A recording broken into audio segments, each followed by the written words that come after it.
ជាដំបូងនេះខ្ញុំសូមគោរពទៅដល់លោកគ្រូអ្នកគ្រូនិងសួស្តីទៅដល់សិស្សានុសិស្សទាំងអស់គ្នាដែលបានទស្សនានៅវីដេអូមួយនេះនាងខ្ញុំឈ្មោះភឿនសុនីតារៀននៅក្នុងថ្នាក់ទី10សេនៃវិទ្យាល័យគូព្រេងហើយនេះខ្ញុំក៏ជាសមាជិកមួយរូបនៅក្នុងក្លឹបគណិតវិទ្យាផងដែរហើយនៅក្នុងថ្ងៃនេះនាងខ្ញុំនឹងចូលខ្លួនមកបកស្រាយនៅចំណុច 4.2.4 គឺជាការដាក់កន្សោម degree ទី2ជាផលគុណកត្តាតាម discriminant អញ្ចឹងមុននឹងយើងអាចគណនាលំហាត់ទាំងអស់នេះបានយើងត្រូវមកដឹងអំពីវិធានរបស់គេជាមុនសិនអញ្ចឹងវិធានរបស់គេហ្នឹងគឺគេបានប្រាប់យើងថាដើម្បីដាក់កន្សោម a x ការ៉េបូក b x បូក c គឺជាផលគុណកត្តាតាម discriminant ដែល data ហ្នឹងគឺគេដែល data របស់យើងហ្នឹងគឺយើងមុននឹងអាចគណនាបានគឺយើងត្រូវធ្វើតាមជំហានរបស់គេនីមួយៗសិនអញ្ចឹងមកជំហានទី1ហ្នឹងគឺយើងត្រូវគណនាតម្លៃ discriminant ហើយតមកយើងគណនាតម្លៃ data ដោយយើងផ្អែកទៅលើមេគុណ a b និង c ទៅតាមរូបមន្ត data ស្មើ b ការ៉េដក 4ac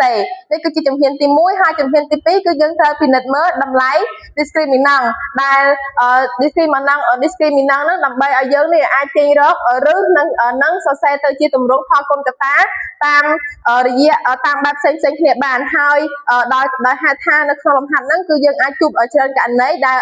ករណីទី1ហ្នឹងបើសិនជា data របស់យើងហ្នឹងធំជាង0នោះសមីការរបស់យើងនឹងមានឬ2ជាចំនួនពិតផ្សេងគ្នាដែល x អងរបស់យើងគឺស្មើដក b ដកឬ data នៅលើ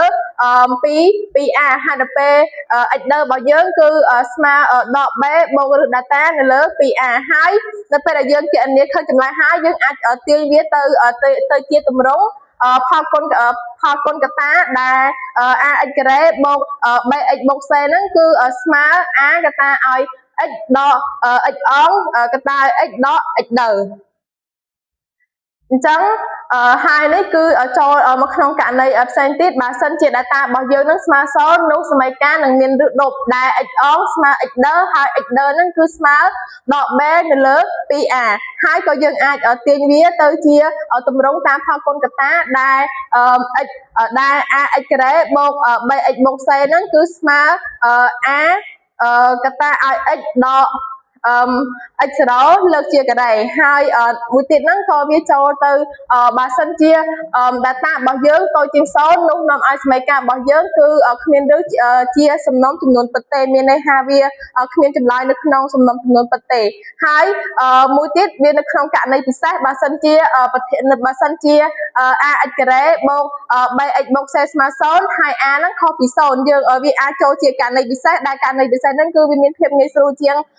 ករណីធម្មតាដែលយើងបានជួបដែលករណីពិសេសហ្នឹងវាចែកចេញពី2ដែលបើសិនជា a បូក b បូក c ស្មើ0នោះនាំឲ្យ x អងស្មើ1ហើយ x ដហ្នឹងគឺស្មើ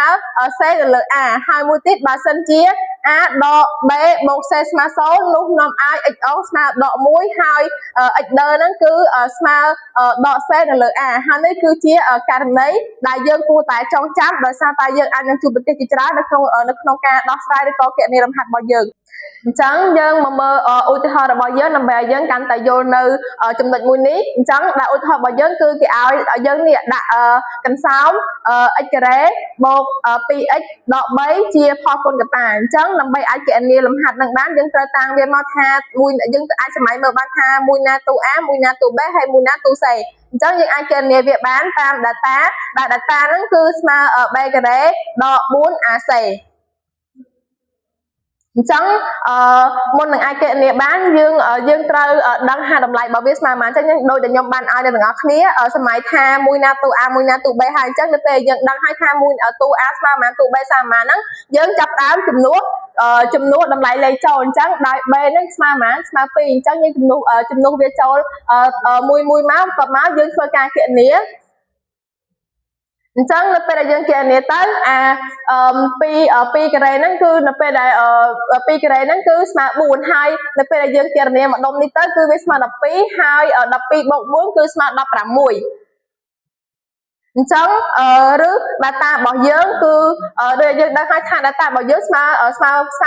អញ្ចឹងនៅពេលដែលយើងអញ្ចឹងនាំឲ្យឬ data របស់យើងនេះស្មើឬ16ហើយឬ16វាមានការ៉េបង្កើតរបស់វាគឺស្មើនឹង4